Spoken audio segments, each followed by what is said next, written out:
Hello and welcome back to my channel. My name is Sian. Please subscribe if you'd like to see more. There are loads of different types of video on this channel. I'm sure you'll find something that you like.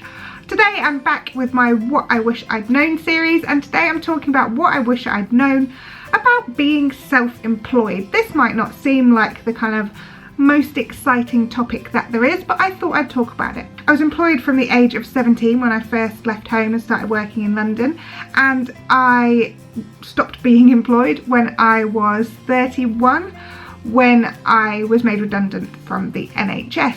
And since then I've been self-employed. In fact, since I was kind of 30, I also was registered self-employed as well as earning full-time because I had my blog. I didn't make a lot of money from my blog back then, not that I make a lot now, but I made enough that obviously, well, if you make anything then you have to declare it to the taxman, even if you're well under the threshold, which I have been, I think, pretty much every single year.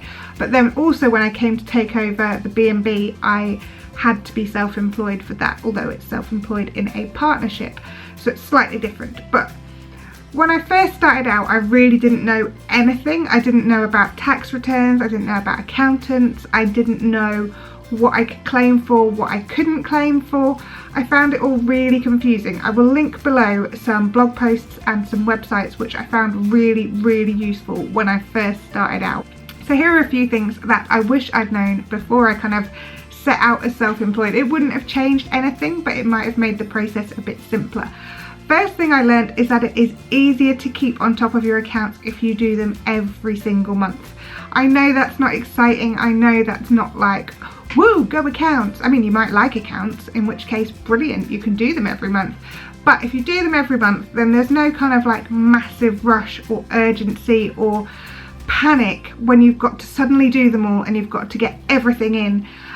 Obviously you can submit your tax return from, is it the 5th of April? You can submit it for the previous year. There are quite a lot of people I know who submit it right near the deadline of January 31st.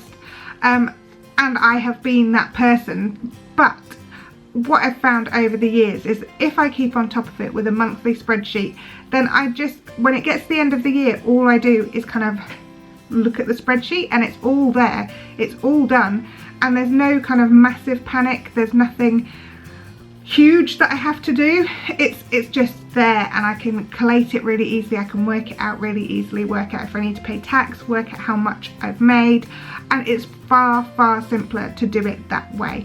The second thing I would recommend that I didn't really know so much before is to keep receipts.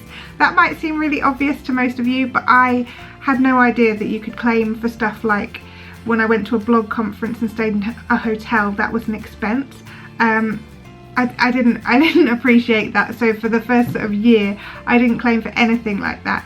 So the first year at least of kind of making money from my blog, I probably didn't actually make any money, but I just saw it more as kind of money that would then pay for going to a conference or something like that. So keep receipts for everything, for your train tickets, for a cab if you have to get a cab, for your hotel. I'm not too sure about claiming for food, I never have done, but that's not to say that you can't, but check out more about that.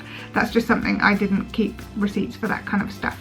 So keep receipts, make sure that those receipts you just keep in a big folder somewhere in case they ever need to be checked. If you have an accountant, then I'm guessing that they check those for you, but I don't particularly know. I don't have an accountant, I never have had an accountant, I've always done my accounts myself, but I do have a guy who checks the B&B accounts and just lets me know what my share of the partnership is. So we do have an accountant kind of for the B&B, but I give him all the accounts like literally done, and he just kind of gives me a little bit of information that I need to put on my tax return.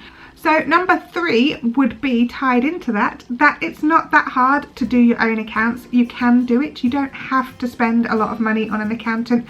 You can do that yourself if you want to. It's not hard. I've managed to do it for the last 5 years, and the first few years I didn't keep on top of things at all, and I had a mad rush in January trying to get it all together. But since then, since I've become more organised, since I've sorted stuff out, since I've worked out what I can claim, what I can't claim, what goes down as an expense, what isn't an expense, it's all become a lot more easy, and it's far easier to keep on top of it every single month. And then at the end of the year I can get it all together. Number 4, the thing I've learned about being self-employed is to take a day off. I am not good at doing this. I try and take every Tuesday off a week because obviously our weekends are really busy, and not only with the B&B, we've then got children to ferry around to clubs, football, karate, rugby, all that kind of stuff. So weekends are very, very full. My week is generally pretty full. My husband has Tuesdays off, so I try and take Tuesdays off with him, but I have failed most of the summer, so I haven't really had a day off all summer. And now that we're into autumn, I'm trying to take it a bit easier on some days, but I've been quite busy with blogging and vlogging, and I've just had a lot of stuff come in all at the same time.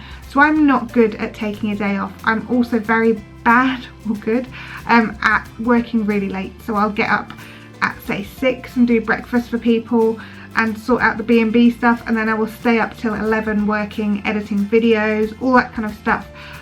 So I'm really not very good at chilling out and relaxing and making sure I take time out for me. So I would definitely recommend that you do that. I'm a very driven person, so I tend to be very driven with kind of the stuff that I'm doing in the day, and I don't like to take time off from it, but I do appreciate that I should take time off from it. Maybe that can be one of my resolutions for next year, but definitely if you're self-employed, you're the only person who's going to give you a day off. So do it, because no one else is. Number 5 is kind of, again, pretty obvious. You don't get any sick pay and maternity leave or anything like that. There are very few benefits. If you can, pay into some kind of private pension, so you've got sort of some sort of pot there. You can also pay into your national insurance.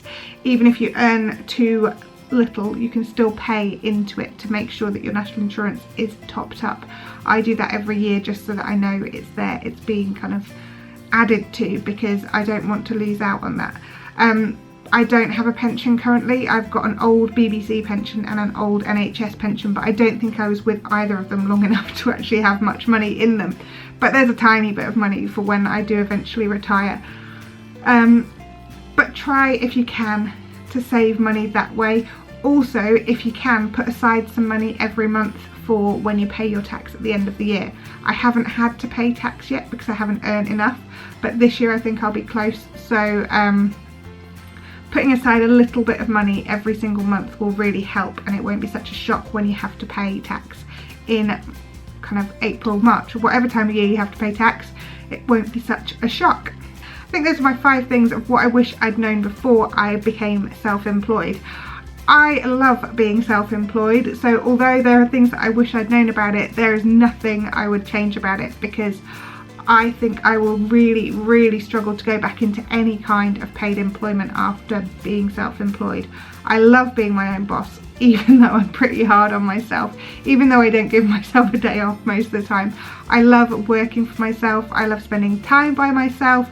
I'm perfectly happy kind of alone and pootling and planning and processing and working. And obviously I've got the B&B, so I meet people at the weekends.